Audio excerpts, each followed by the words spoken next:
The four top cops in Baltimore are now civilians. Commissioner Michael Harrison announced the rounding out of his campaign staff, the command staff here today, as the department goes through his restructuring while dealing with the state of violence in the city. And WMAR2 News investigative reporter Brian Kuebler is on this story tonight with more. Brian? Jamie, back when Michael Harrison first took over, he said he would be interviewing all command staff on whether or not they fit his vision. About 3 months into his tenure now, and he has completed his top hires, many of which from outside the department. Flowcharts are rarely must-see TV, but it's important to note that under Commissioner Michael Harrison's restructuring of the Baltimore City Police Department, now 3 of his 4 highest-level commanders are civilians, and many of them came from outside the department. It speaks to what we are trying to accomplish here by turning this department into the best department in the country, people understanding this vision, this mission. And that, Harrison says, is to get the department into compliance with the consent decree while battling crime and a dated police culture.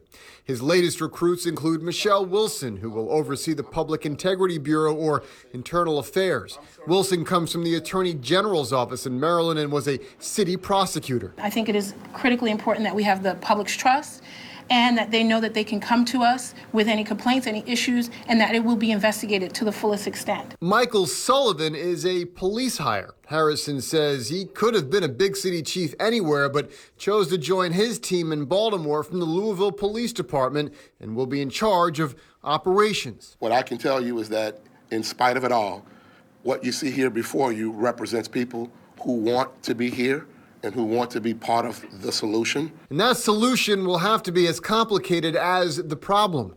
Baltimore is still very much in the throes of a sustained high level of violence, a spate of which here in the Western District claiming 11 lives in just the last month alone.